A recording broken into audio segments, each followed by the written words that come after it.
Revolt of Awadh. Okay, so in Awadh, the British has imposed a subsidiary alliance in 1801. Okay, so at that time, Awadh was annexed by the British on the pretext of the misgovernance. So, due to this, the Awadh remained the active centers of revolt for more than 8 months. Okay, so as soon as the revolt broke out under the leadership of Begum Hajrat Mahal, and all distressed classes joined in. Okay, so the chief commissioner Sir Henry Lawrence had to seek refuge with his family and soldiers inside the residency. Okay, and Brijraj, who was also lead the revolt of Lucknow, was proclaimed as a new Nawab of the Awadh. Okay, then suppression of the revolt. So the British made all effort for suppress the widespread revolt. Okay, so for new law he passed for fresh reinforcement was moved in from England. Okay, so he also captured Delhi by British in September 1857, and the Emperor Bahadur Shah was arrested and sentenced in the life imprisonment. Okay, imprisonment. After it, in Lucknow, Awadh, the British force were led by the Commander-in-Chief of British force in India, who was Colin Campbell. Okay, so Lucknow was recovered in March 1858. Okay, the British also succeeded in recapturing Kanpur in December 1858 by Begum Hajrat Mahal and Nana Sahib.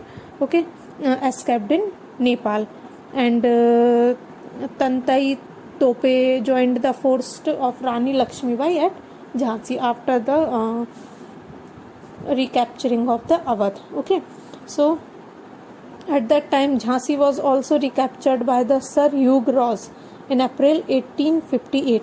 So at that time Rani Lakshmibai and Tantai marched toward the Gwalior. Okay, and Gwalior was also taken over the British in June 1858. Okay, by fighting with the British, the Rani died fighting bravely, and Khan Bahadur Khan and Bhagat Khan and Kunwar Singh also died after putting a brave front. Okay, so this was the some suppression of the revolt. Okay, the next thing is failure of the revolt.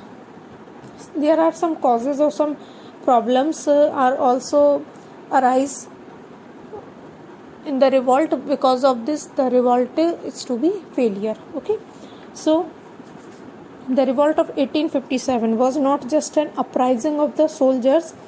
Okay, so it was a mass rebellion and got support from all sections of the common peoples. Okay, but the revolt failed within the year and was mercilessly suppressed by the British in all its minor centers. Okay, this is because some causes are there that the rebels put up a brave front, yet their resources could not match the resources of the company, because the British have high technical weapons or some other things for the fight. Okay, for the war, but in front of them Indian resources of like weapons are old and traditional. Okay, and the revolt was localized, neither did it spread in all parts of the country, nor did it get support from the all class of the people. So because of this, when the all peoples are not support for this revolt, they can be failure because of the less force. Okay, and the rebels lacked proper leadership. Okay, because in India there are many difference, okay, and disparities between the leaders. So the leaders of the respective area of the revolt fought for their personal gain, not for the social or whole economy or whole country gain. Okay, and the rebels lack experienced ideology and management. Okay, they do not have the any expertise and the training for the fight or for the war, so they had no idea how to protect the captured state. Okay, so these are the some causes or some points that have lacked in Indian army or Indian force or Indian revolutionaries. So that's why the revolt can be failure at that time. Okay. Now the impact of the revolt. What was the impact are introduced on British or Indian of that revolt? Okay. So the Government of Indian Act 1858 was passed at that time. So this is because the power of the East India Company was transferred to the British Crown. Okay, that means a British member was appointed for the Secretary of the State for India, and he can be present in all matters of the Indian court. Okay, and the respect, dignity and honor of the native princes was acknowledged. That means the ruling chief was restored for their territory right. Okay, and the Governor General of India was now given the destination of the Viceroy. Okay, so he was a personal representative of the crown.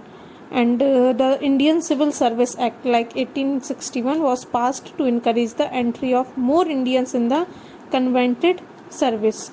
Okay, so for this an annual exam was to be held in London.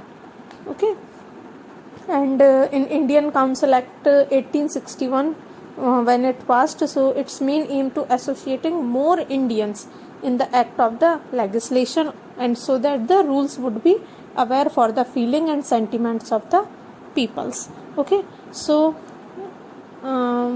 in order to win the support and loyalty of the landlord class, new policies were framed for the protection of their rights and over the land. Okay, so these are the some revolt of the 1857 that clearly indicate the strength, determination of the Indians. Okay, so I hope you all understand these things. Thank you.